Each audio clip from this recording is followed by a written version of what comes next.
Hello and welcome to this Nest Insight presentation on findings from our research paper, Retirement Saving in the UK. My name is Richard Notley and I am the Senior Analyst within Nest Insight and the main author of the Retirement Saving in the UK research.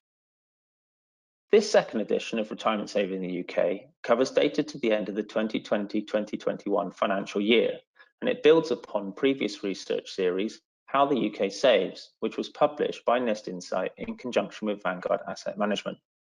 A background covering automatic enrolment and Nest is covered in the presentation that accompanied the previous edition of Retirement Saving in the UK. A link, for those who may not have seen this before, is provided at the end of this presentation. This year, we have decided to present a much deeper picture of the lived experience of Nest members and the wider retirement space. We have increased the amount of analysis presented, taking in information from external data sources from providers such as the Office for National Statistics, as well as Nest's own member and employer surveys. The upshot is a much more thought-provoking piece of analysis that encompasses more information on Nest members than we have produced previously. In the last edition of Retirement Saving in the UK, we presented half-year data to September 2020. This was in order to show the initial findings from Nest data of the COVID-19 crisis. As we presented, the effect on Nest members was muted, with continued participation in Nest from employers and members and consistency of contributions. Government-led interventions, such as the Coronavirus Job Retention Scheme, held up employment and prevented mass business closures, and the data we present in this edition, covering the second half of the 2020-21 year, shows the same picture. That said, in the intervening time, Nest has been able to conduct research with members on COVID-19 specific themes. In June 2020, almost half of those surveyed said they believed that the pandemic would have a significant impact on their personal finances, but by March 2021, this had fallen to 41%. As of the 31st of March 2021, around 917,000 employers had registered with Nest. Growth in employer volumes has naturally fallen since the end of the employer staging period. However, it is interesting to see that despite the COVID-19 crisis, employer volumes increased by 11% over the 12 months to March 2021. The corresponding growth in the preceding 12 months was 15%. As with the wider economy, Nest's employer landscape is dominated by micro firms, but it should be noted that the distribution by size of employers using Nest is very similar to that seen in the wider UK labour market. However, how Nest is used differs by the employer's size. Micro-sized employers appear to be using Nest for all employees. This is unsurprising, as administration at employers of this size is likely to be carried out by the business owner, who is unlikely to have the time or resources to manage more than one scheme. Also, these employers are more likely to have staged since restrictions on annual contributions into Nest were lifted, meaning that higher earners could be enrolled into Nest without the risk of breaching the cap. Beyond micro-sized firms, Nest appears to form part of an employer's pension provision, as the average count of active Nest members is less than the average number of employees these firms typically employ. Since the start of Nest, around 15 million enrolments have been made, with a 15% increase in the past year. Of the enrolments made in the 12 months to March 2021, around 10% have resulted in an opt-out. This is unchanged from the preceding 12 months, and yet another illustration that the COVID-19 crisis has not caused a change in behaviour towards opt-out among workers enrolled into Nest. Within the headline opt-out figure, there is a very slight difference by gender, with men slightly more likely to opt out than women. This is actually a change from previous years, where women were very slightly more likely to opt out. Of course, opt-out is a phenomenon observed only for workers in new jobs, and therefore the effect of existing employment being supported by the Coronavirus Job Retention Scheme will not be represented in the opt-out figures. That said, cessation of contributions, which could be an indicator of members making a conscious decision following a change in income or employment situation, has not been seen in 2020-21 in any higher degree. Overall, around 2.3% of enrolments made since the start of Nest have resulted in a cessation. Of the enrolments made in the 12 months to March 2021, around 1.5% resulted in a cessation by the end of that period. Of course, we should note here that these are relatively new jobs, so the lower level of cessation needs to be taken in context with the longevity of the job. That said, it is clear from the overall numbers that cessation between March 2020 and March 2021 during the pandemic was negligible. Nest membership is evenly balanced from a gender perspective, with around 53% men and 47% women at the end of March 2021. This is a departure from predictions made prior to the onset of automatic enrolment, which, due to proportionally more women being ineligible based on income, suggested that men would outnumber women by 2 to 1. In a similar vein, predictions prior to automatic enrolment suggested that Nest membership would be highly skewed towards younger workers, who were far less likely to be saving into a pension. We can see this is indeed the case. Currently, around 30% of Nest members are 30 or younger. However, as time progresses, these younger members will clearly age, and the large enrolment of younger workers seen through the staging period will become less evident in the distribution of Nest members in the future. By 2050, we predict the age-based distribution of the membership will be much flatter, with no dominant group. By way of comparison, we predict the proportion of members aged 56 to 65 will double from around 12% today to around 24% in 2050. Using results of Nest's member research, we find that proportionally more Nest members have higher level qualifications than we may have predicted. Around 38% of members surveyed said they had at least a bachelor's level degree, with this proportion increasing in younger workers.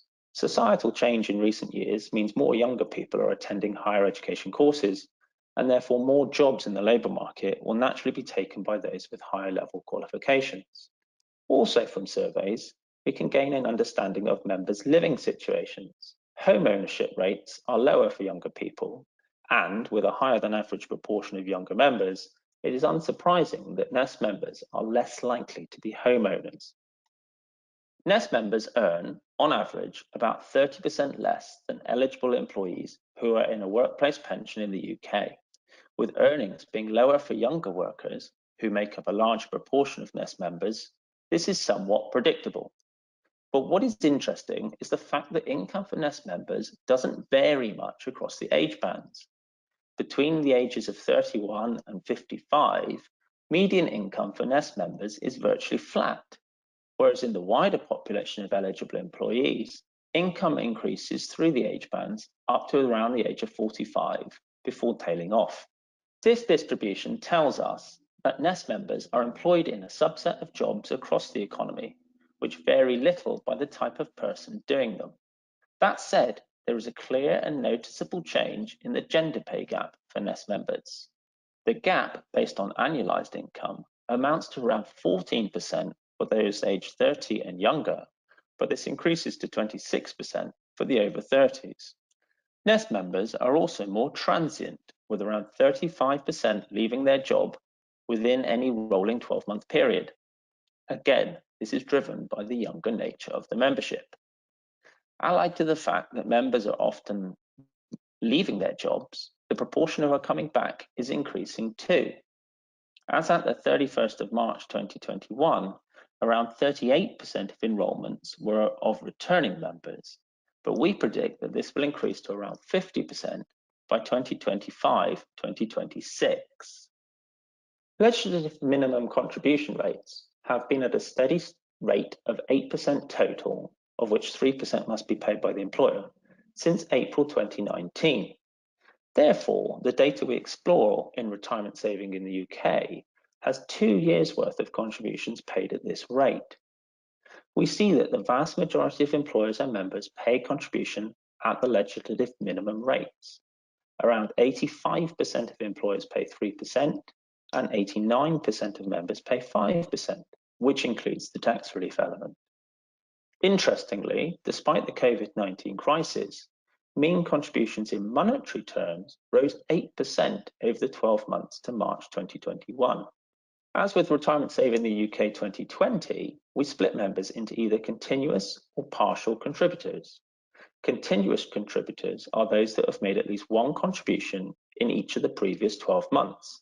Partial contributors have made contributions at a frequency less than this. For continuous contributors, mean annual contributions were almost £1,500 in the 12 months to March 2021. In addition, members, whether active or inactive, are able to make direct contributions to their pension pot. Although these are not common, around 134,000 members have made at least one direct contribution since the start of Nest, and the total amount of money contributed in this way equates to nearly £370 million. Due to the youthful nature of the scheme, pot values in Nest are, in comparison to more established workplace pension schemes, relatively small. The mean pot value for all members, as at the 31st of March 2021, was just over £1,800, with the median balance being £715.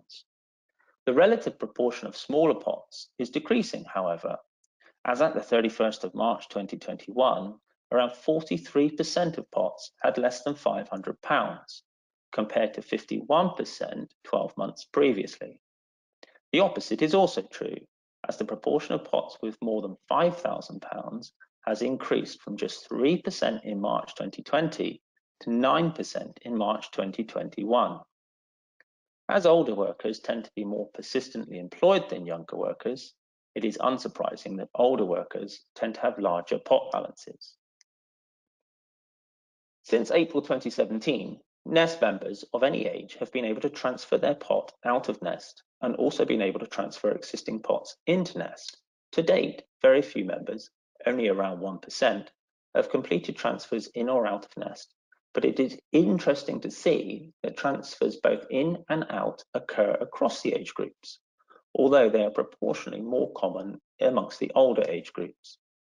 The average value of a transfer out is around £1,800, which is roughly equivalent to the average pot size.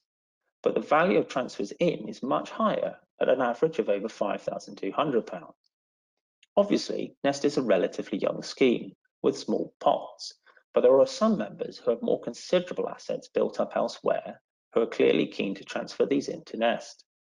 One might assume that members who are keen to transfer are likely to do so quickly, but this does not appear to be the case. In the cases of members transferring out, only around 11% of transfers are requested within the first 2 months of the member leaving the scheme. And in the case of transfers in, this proportion is around a fifth. In this edition of Retirement Save in the UK, we explore the topic of later life and retirement for the first time. We find there has been a marked change in the concept of retirement since the start of automatic enrolment. The state pension age is becoming less of a clear point at which people are retiring. Across the labour market, in 2010, over 70% of employees retired from paid work at age 65 or younger. By 2020, around 40% of workers are retiring beyond the age of 66. This change appears to have manifested itself in how Nest members think in terms of their own retirement. We find that only a third of members aged 40 and over say they expect to retire at their state pension age. For members who are over 60, 40% say the reason they expect to continue working is because they are not ready to stop work, or less than a quarter saying they would need to continue to keep working to pay for essential items. That concludes our insight into Retirement Saving in the UK 2021 publication. In this short presentation, we've highlighted some of the key findings, but the main report covers the analysis in much more detail. Retirement Saving in the UK can be found at the Nest Insight website, along with all the current and previous work streams that Nest Insight are involved with. If you're interested in staying up to date with the Nest Insight research, please get in touch using one of the methods shown.